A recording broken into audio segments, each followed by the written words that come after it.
जय श्री कृष्णा। राधे राधे। आप सभी का बहुत बहुत स्वागत है आपके अपने चैनल भक्ति सागर में। आज हम सुनेंगे चातुर्मास महात्म्य में कथा अध्याय 19। माता सती का प्राकट्य। सती की तपस्या से संतुष्ट देवताओं का कैलाश में जाकर भगवान शिव का स्तवन करना। ब्रह्मा जी कहते हैं, प्रजापति दक्ष ने मेरी अनुनय से अपनी पत्नी के गर्भ से 60 सुंदर कन्याओं को जन्म दिया और आलस्य रहित हो धर्म आदि के साथ उन सबका विवाह भी कर दिया। मुनीश्वर, मैं उस प्रसंग को बड़े प्रेम से कह रहा हूँ, सो सुनो। मुनि दक्ष ने अपने 10 कन्याएं विधि पूर्वक धर्म को बिहा दी। 13 कन्या कश्यप मुनि को दे दी। 27 कन्याओं का विवाह चंद्रमा के साथ कर दिया। बहुपुत्र अंगिरा तथा कुशाश को अपनी 2-2 कन्याएं दी और शेष 4 कन्याओं का विवाह उन्होंने ताक्ष अरिष्टनेमि के साथ कर दिया। इन सब की संतान परंपराओं से तीनों लोग भरे पड़े हैं।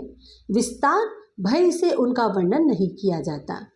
कुछ लोग शिवा या सती को दक्ष की ज्येष्ठ पुत्री बताते हैं, दूसरे लोग उन्हें मंजली पुत्री कहते हैं तथा कुछ लोग सबसे छोटी पुत्री मानते हैं। कल्प भेद से यहाँ तीनों मत ठीक हैं। पुत्र और पुत्रियों की उत्पत्ति के पश्चात प्रजापति दक्ष ने बड़े प्रेम से मन ही मन जगदम्बिका का ध्यान किया, साथ ही गदगद वाणी से प्रेम पूर्वक उनकी स्तुति भी की। बारंबार अंजलि बाण नमस्कार करके वे विनीत भाव से देवी को मस्तक झुकाते थे। देवी शिवा संतुष्ट हुई और अपने प्रण की पूर्ति के लिए मन ही मन यह विचार किया कि अब मैं वारिणी के गर्भ में अवतार लूं। ऐसा विचार करके जगदम्बिका दक्ष के हृदय में निवास करने लगी। मुनि श्रेष्ठ, उस समय दक्ष की बड़ी शोभा होने लगी। फिर उत्तम मुहूर्त देखकर दक्ष ने अपनी पत्नी से प्रसन्नता पूर्वक गर्भधान किया। फिर दयालु शिवा दक्ष पत्नी के चित्त में निवास करने लगी। उन्हें गर्भधारण के सभी चिन्ह प्रकट हो गए। तात उस अवस्था में वारिणी की शोभा बढ़ गई और चित्त में अधिक हर्ष हो गया। भगवती शिवा के निवास के प्रभाव से वारिणी महामंगल रूपिणी हो गई। दक्ष ने अपने कुल संप्रदाय, वेद ज्ञान और हार्दिक उत्साह के अनुसार प्रसन्नता पूर्वक पुंसवन आदि संस्कार संबंधित श्रेष्ठ क्रियाएं संपन्न की। उन कर्मों के अनुष्ठान के समय महान उत्सव हुआ। प्रजापति ने ब्राह्मणों को अपनी इच्छा के अनुसार धन दिया। वारिणी में देवी का निवास हुआ जानकर श्री विष्णु आदि सब देवताओं को बड़ी प्रसन्नता हुई। उन सब ने वहां आकर जगदम्बा का स्तवन किया और समस्त लोगों का उपकार करने वाली देवी शिवा को बारंबार प्रणाम किया। वे सब देवता प्रसन्न चित्त हो दक्ष प्रजापति तथा वीरिणी की भूरी भूरी प्रशंसा करके अपने अपने स्थान को लौट गए। नारद जब 9 महीने बीत गए तब लौकिक गति का निर्वाह कराकर 10वें महीने के पूर्ण होने पर चंद्रमा आदि ग्रहों ताराओं की अनुकूलता से युक्त सुखद मुहूर्त में देवी शिवा शीघ्र ही अपनी माता के सामने प्रकट हुई। उनके अवतार लेते ही प्रजापति दक्ष बड़े प्रसन्न हुए और महान तेज से दीप्यमान देवी को देखकर उनके मन में यह विश्वास हो गया कि साक्षात वे शिवा देवी मेरी पुत्री के रूप में प्रकट हुई है। उस समय आकाश में फूलों की वर्षा होने लगी और मेघ जल बरसने लगे। मुनीश्वर शिवा के जन्म लेते ही संपूर्ण दिशा में तत्काल शांति छा गई। देवता आकाश में खड़े हो मांगलिक बाजे बजाने लगे। अग्निशालाओं में बुझी हुई अग्नि सहसा प्रज्वलित हो उठी और सब कुछ परम मंगलमय हो गया। वीरिणी के गर्भ से साक्षात जगदम्बा को प्रकट हुए देख दक्ष ने हाथ जोड़कर नमस्कार किया और भक्त भाव से उनकी बड़ी स्तुति की। बुद्धिमान दक्ष की स्तुति करने पर जग माता शिवा उस समय दक्ष से इस प्रकार बोली, माता वीरिणी ना सुन सके। देवी बोली, प्रजापति, पुत्री रूप में मुझे प्राप्त करने के लिए मेरी आराधना की थी, मनोरथ आज सिद्ध हो गया। तुम कुछ तपस्या करो। ऐसा कहकर देवी ने अपनी माया से शिशु रूप धारण कर लिया और शिशुओं का भाव प्रकट करती हुई वे वहां रोने लगी। बालिका का रुदन सुनकर सभी स्त्रियां और दासियां बड़े वेग से प्रसन्नता पूर्वक वहां आ पहुंची। पुत्री का अलौकिक रूप देखकर उन सभी स्त्रियों को बड़ा हर्ष हुआ। नगर के सब लोग उस समय जय जयकार करने लगे। गीत और वाद्य के साथ बड़ा भारी उत्सव होने लगा। पुत्री का मुख देखकर सबको बड़ी प्रसन्नता हुई। दक्ष ने वैदिक और कुलोचित विधि पूर्वक अनुष्ठान किया, ब्राह्मणों को दान दिया, दूसरों को भी धन बांटा और यथोचित गान और नृत्य होने लगे। भांति भांति के मंगल कृत्यों के साथ बहुत से बाजे बजने लगे। कुछ समय बाद दक्ष ने समस्त सद्गुणों की सत्ता से प्रशंसित होने वाली अपनी उस पुत्री का नाम प्रसन्नता पूर्वक उमा रखा। अनंतर संसार में लोगों की ओर से उसके लिए भी नाम प्रचलित किए गए। सब के सब महान मंगलदायक तथा विशेष हैं, समस्त दुखों का नाश करने वाले हैं। विरेणी और महात्मा दक्ष अपनी पुत्री का पालन करने लगे तथा वह शुक्ल पक्ष की चंद्रकला के समान दिनों दिन बढ़ने लगी। उत्तम गुण उसमें उसी तरह प्रवेश करने लगे। उसकी बाल चंद्रमा में समस्त मनोहारी कलाएं प्रविष्ट हो जाती है। दक्ष कन्या सखियों के बीच बैठी रहती, तब अपने भाव से निमग्न होती थी। तब भगवान शिव की मूर्ति को चित्रित करने लगती थी। मंगलमय सती जब उचित सुंदर गीत गाती, हर एवं रुद्र नाम लेकर भगवान शिव का स्मरण किया करती थी। ब्रह्मा जी कहते हैं, नारद, एक दिन मैंने तुम्हारे साथ जाकर पिता के साथ खड़ी हुई सती को देखा। वह तीनों लोगों की सारभूता सुंदरी थी। उसके पिता ने मुझे नमस्कार करके तुम्हारा भी सत्कार किया। यह देख लोक लीला का अनुसरण करने वाली सती ने भक्ति और प्रसन्नता के साथ मुझको और तुमको भी प्रणाम किया। नारद, तदंतर सती की ओर देखते हुए हम और तुम दक्ष के दिए हुए शुभ आसन पर बैठ गए। तत्पश्चात मैंने उस विनयशीला बालिका से कहा, सती, जो केवल तुम्हें ही चाहता हो और तुम्हारे मन में भी एकमात्र जिनकी ही कामना है, उन्हें सर्वज्ञ जगदीश्वर महादेव जी को तुम पति के रूप में प्राप्त करो, जो तुम्हारे सिवा दूसरी किसी स्त्री को पत्नी के रूप में ना तो ग्रहण कर सकते हैं और ना ही वे भविष्य में ही ग्रहण करेंगे। वही भगवान शिव तुम्हारे पति हो, वह तुम्हारे ही योग्य है, दूसरे के नहीं। नारद सती से ऐसा कहकर मैं दक्ष के घर में देर तक ठहरा रहा। फिर उनसे विदा ले मैं और तुम दोनों अपने अपने स्थान को चले आए। मेरी बात को सुनकर दक्ष को बड़ी प्रसन्नता हुई। उनकी सारी मानसिक चिंता दूर हो गई और उन्होंने अपनी पुत्री को परमेश्वरी समझकर गोद में उठा लिया। इस प्रकार कुमारोचित सुंदर लीला विहार में सुशोभित होती हुई भक्त वत्सला सती, जो मानव रूप धारण करके प्रकट हुई थी, बाल्य अवस्था बिताकर वे युवा अवस्था को प्राप्त हुई। सती अत्यंत तेज एवं शोभा से संपन्न हो संपूर्ण अंगों से मनोहर दिखाई देने लगी। लोकेश दक्ष ने देखा कि सती के शरीर में युवावस्था के लक्षण प्रकट होने लगे।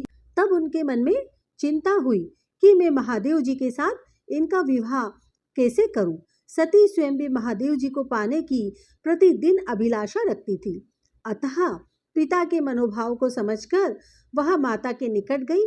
विशाल बुद्धि वाली सती रूपिणी परमेश्वरी शिवा ने अपनी माता विरिणी से भगवान शंकर की प्रसन्नता के निमित्त तपस्या करने के लिए आज्ञा मांगी। माता की आज्ञा मिल गई। अतः दृढ़ता पूर्वक व्रत का पालन करने वाली सती ने महेश्वर को पति के रूप में प्राप्त करने के लिए अपने घर पर ही उनकी आराधना आरंभ कर दी। अश्विनी मास में नंदा प्रतिपदा षष्ठी और एकादशी में उन्होंने भक्ति पूर्वक थोड़े भात और नमक चढ़ाकर भगवान शिव का पूजन किया और उन्हें नमस्कार करके उसी नियम के साथ उस मास को व्यतीत किया। कार्तिक मास की चतुर्दशी को सजाकर रखे हुए मालपुओं से शिव जी की पूजा की और चिंतन करने लगी। मार्गशीर्ष मास में कृष्ण पक्ष की अष्टमी तिथि को तिल, जौ और चावल से हर की पूजा करके ज्योतिर्मय दीप दिखाकर अथवा आरती करके सती दिन बिताती थी। पौष मास के शुक्ल पक्ष की सप्तमी को रात भर जागरण करके प्रातः काल खिचड़ी का नैवेद्य लगाकर शिव की पूजा करती थी। माघ मास की पूर्णिमा को रात भर जागकर सुबह नदी में नहाकर गीले वस्त्रों से ही भगवान शिव की पूजा करती थी। फाल्गुन मास के कृष्ण पक्ष की चतुर्दशी तिथि को रात में जागरण करके उस रात्रि के चारों पहरों में शिव जी की विशेष पूजा करती और नटों द्वारा नाटक भी कराती थी। चैत्र मास के शुक्ल पक्ष की चतुर्दशी को दिन रात शिव का स्मरण करती हुई समय बिताती और ढाक के फूलों तथा दौनों से भगवान शिव की पूजा करती थी। वैशाख शुक्ल तृतीया को सती तिल का आहार करके रहती और नए जौ के भात से रुद्रदेव की पूजा करके उस महीने को बिताती थी। ज्येष्ठ की पूर्णिमा को रात में सुंदर वस्त्रों तथा भटकटेया के फूलों से शंकर जी की पूजा करके निराहार रहकर ही वह महाव्यतीत करती थी। आषाढ़ के शुक्ल पक्ष की चतुर्दशी को काले वस्त्र और भटकटेया के फूलों से रुद्रदेव का पूजन करती थी। श्रावण मास की शुक्ल पक्ष की अष्टमी एवं चतुर्दशी को यज्ञोपवीत वस्तुओं तथा कुश की पवित्री से शिव की पूजा किया करती थी। भाद्रपद मास के कृष्ण पक्ष की त्रयोदशी तिथि को नाना प्रकार के फूलों और फलों से शिव का पूजन करके सती चतुर्दशी तिथि को केवल जल का आहार किया करती। भांति भांति के फूलों और उससे उत्पन्न होने वाले अन्नों द्वारा शिव जी की पूजा करती और महीने भर अत्यंत नियमित आहार करके केवल जप में लगी रहती। सभी महीनों में सारे दिन सती शिव की आराधना में ही रहती। अपने इस मानव रूप धारण करने वाली सती विधि पूर्वक उत्तम व्रत का पालन करती थी। इस प्रकार नंदा व्रत को पूर्ण रूप से समाप्त करके भगवान शिव में अनन्य भाव रखने वाली सती एकाग्रचित से बड़े प्रेम से भगवान शिव का ध्यान करने लगी तथा उस ध्यान में निश्चल भाव से स्थित हो गई। उन्हें इसी समय सब देवता और ऋषि भगवान विष्णु और मुझे आगे करके सती की तपस्या देखने के लिए गए। वहां आकर देवताओं ने देखा कि सती मूर्तिमय दूसरी सिद्धि के समान जान पड़ती है। भगवान शिव के ध्यान में निमग्न हो उस समय सिद्धावस्था को पहुंच गई थी। समस्त देवताओं ने बड़ी प्रसन्नता के साथ वहां दोनों हाथ जोड़कर सती को नमस्कार किया। उन्होंने भी मस्तक झुकाए तथा श्री हरि आदि के मन में प्रीति आई। श्री विष्णु आदि सब देवता और मुनि आश्चर्यचकित हो सती देवी की तपस्या को भूरी भूरी प्रशंसा करने लगे। फिर देवी को प्रणाम करके भी देवता और मुनि तुरंत ही गिरिश्रेष्ठ कैलाश को गए, जो भगवान शिव को बहुत ही प्रिय है।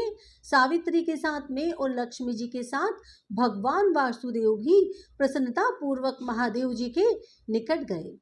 वहां जाकर भगवान शिव को देखते ही बड़े वेग से प्रणाम करके सब देवताओं ने दोनों हाथ जोड़कर विनीत भाव से नाना प्रकार के स्तोत्र द्वारा उनकी स्तुति करके अंत में कहा, प्रभु आपकी सत्व रज और तम नामक जो 3 शक्तियां हैं उनके राग आदि वेग असहाय है। वेद त्रय अथवा लोक त्रय आपका स्वरूप है। आप शरणागत के पालक हैं और आपकी शक्ति बहुत बड़ी है, उसकी कहीं कोई सीमा नहीं है। आपको नमस्कार है। दुर्गापते, जिनकी इंद्रियां दुष्ट हैं, वश में नहीं हो पाती, उनके लिए आपकी प्राप्ति का कोई मार्ग सुलभ नहीं है। आप सदा भक्तों के उद्धार में तत्पर रहते हैं। आपका तेज छिपा हुआ है, आपको नमस्कार है। आपकी माया शक्ति रूपा जो अहम बुद्धि है, उससे आत्मा का स्वरूप ढक गया है, अतः यह मूढ़ बुद्धि जीव अपने स्वरूप को नहीं जान पाता। आपकी महिमा का पार पाना अत्यंत कठिन ही नहीं, सर्वथा असंभव है।